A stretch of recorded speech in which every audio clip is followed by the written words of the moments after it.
이명박 박근혜 때도 이렇게까지는 안 했습니다. 난리가 났었죠. 어떻게 기자들이 이럴 수 있냐. 기자들에 대한 동거래만 있는 게 아니고요. 그렇죠. 검사들에 대한 얘기가 나옵니다. 오로지 검찰이 수사는 이재명 후보에 대한 뜬금없이 어떻게 보면 이건 별건이잖아요.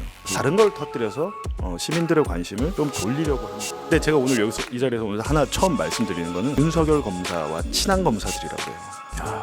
그 업소의 마담 문자 내역을 뭐라고 나오냐면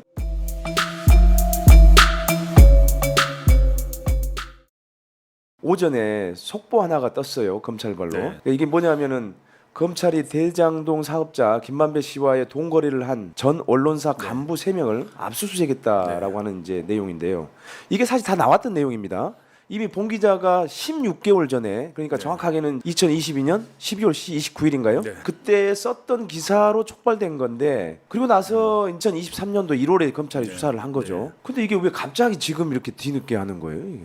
그러니까 모든 현상이 있으면 현상에 대한 그 숨은 원인이 있잖아요. 네. 뭐 이유가 있을 겁니다. 근데 제 생각에는 제가 이 김만배 기자와 억대의 돈을 거래한 기자들이 있고 또 김만배가 그에 대해서 언급하는 내용 그리고 이에 대해서 검찰이 수사한 내용을 2022년 12월 29일에 썼어요. 그리고 정영학 녹취록에도 김만배가 이와 관련해서 발언한 내용이 나옵니다. 저희가 이제 2023년 1월에 정영학 녹취록을 1325쪽을 전부 공개했는데 약 한 달 전에 제가 기자들과의 동거래가 있었다. 그리고 검찰이 이에 대해서 수사도 했다라는 사실을 보도를 했습니다. 근데 아무도 주목을 하진 않았죠.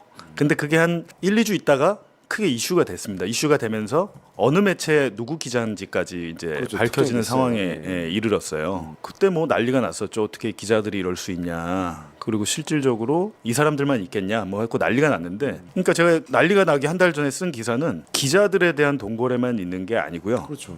또 김만배가 법조계 판사와 검사들을 대상으로 수시로 골프를 접대한다거나 뭐 술을 접대한다거나 한 로비를 했다. 법조계에 대한 로비를 했다라는 걸 본인이 직접 얘기하는 정영학 녹취록 공개를 했었습니다.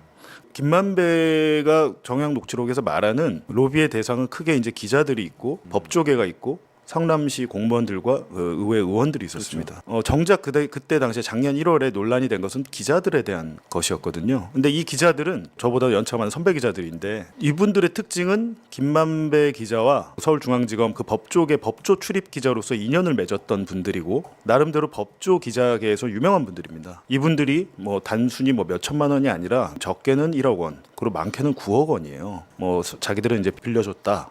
돈을 빌린 거다 이렇게 주장을 하지만 부적절한 거래인 건 사실이거든요. 그렇다면 검찰이 기자들과 억대 동거래를 언제 알았냐는 거잖아요. 근데 제가 오늘 여기서 이 자리에서 오늘 하나 처음 말씀드리는 거는 검찰이 대장동 사건을 수사하다가 김만배 돈 일부가 기자들한테 갔구나, 어느 매체 누구구나 라고 파악을 한 것은 대선 때 선거 당시에 2021년 11월입니다. 2021년 11월에 검찰이 작성한 수사 보고서를 보면 김만배 천화동 1호와 화천대유 계좌에서 뭐 수표로 이렇게 인출해서 누구한테 주거나, 예를 들면 이제 검찰 같은 경우는 수표는 다 일련 번호가 있잖아요. 그렇죠. 그 일련 번호 100만 원 이상의 수표에 대한 추적을 했습니다. 그리고 별도로 계좌에서 이체가 된 것들도 받은 사람이 누군지까지 계좌 압수수색을 통해서 다 확인을 했어요. 작년 1월에 논란이 됐던 사건이 사실은 2021년 그보다 훨씬 전에 2021년 11월에 검찰은 다 파악을 해놓고 있었던 거죠. 그러다가 이제 아무 말 하고 있지 않다가 오로지 검찰이 수사는 이재명 후보에 대한 비위 혐의, 대장동 사건 연루 혐의, 뭐 428억, 뭐 천화동 1호 지분 절반의 그분이 이재명이냐 아니냐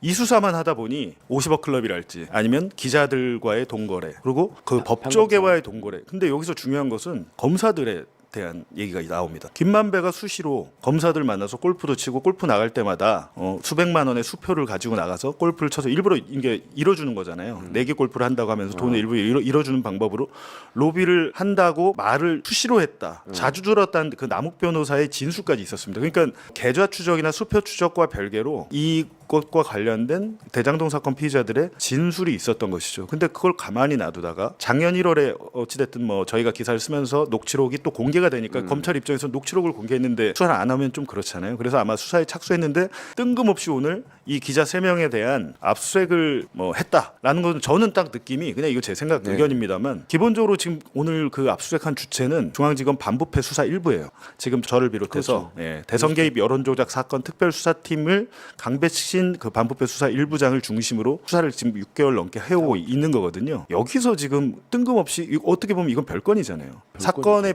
본류는 아닙니다. 여론조작 뭐 대선 개입이랑 아무 관련이 없는 네. 것인데 저는 이제 3월달에 또 조사를 받아봤잖아요. 받을 때 느낌도 그렇고 잘 안 되는구나 수사가 잘 안 되다 보면 그 특수부 여태까지 검사들이 한 행태를 보면 막 쑤시는 거죠 벌집을. 잘 안 되잖아요. 본류의 사건이 잘 안 될 경우 별건으로 가는 경향이 있잖아요. 여태까지 계속 그런 것들은 검찰의 역사에서 보여줬던 주요 테크닉 중에 하나죠. 뭐 네, 검찰. 그런 것인데 눈을 돌리는구나. 구체적으로 뭐 중앙일보, 한국일보, 더구나 여기 또 한겨레 신문 부국장까지 있단 말이에요. 이렇게 되면 검찰이 지금 하려고 하는 것은 본류 사건, 자기들이 벌여놨던 대선 개입 여론조작 사건이 잘 안 되는 가운데 다른 걸 터뜨려서 시민들의 관심을 좀 돌리려고 하는구나. 만약에 검찰이 정말 정의를 뭐 실현하기 위해서 하려고 했다면 그 녹취록에 나온 아니면 남욱이 진술한 그 검사들에 대해서 어떤 검사냐고 얘기하냐면 남욱 변호사가 2021년 11월 그 피의자 신문 조서를 보면 윤석열 검사와 친한 검사들이라고 그래요. 윤석열과 친한 검사들을 무지하게 접대를 뭐 다 해놔서 이 사건 수사 못한다고 김만배가 호언장담을 했다는 식으로 이제 진술을 하고 있어요. 그러면 현직에 있는 검사, 지금의 윤석열 검찰을 구성하고 있는 주요 간부들이 포함되어 있을 수도 있겠네요.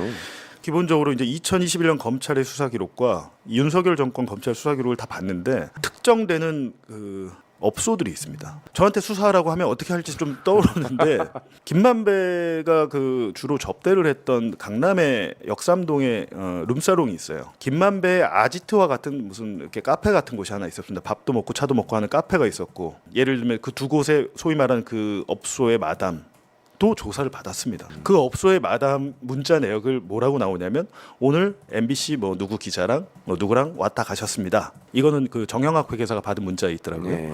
그 판사 같은 경우도 모 판사가 지목이 됐었어요. 모 판사가 지목이 돼서 김만배가 가는 그 자주 가는 그 룸사롱 유흥주점에서 접대를 받은 걸로 어느 정도 확인이 되는 대목이 나오거든요. 근데 이제 검사와 판사에 대해서는 더 들어가지 않는 거죠. 그러니까 검찰이 국민적인 신뢰를 얻으려면 검판사에 대해서도 해야죠. 제가 그렇죠. 말씀드렸죠. 그 유흥업소 다 관계자들 조사 다 해놓고 관련해서 막 문자도 있고 수사 기록에 이미 첨부가 돼 있어요. 수사가 어느 정도 돼 있어요.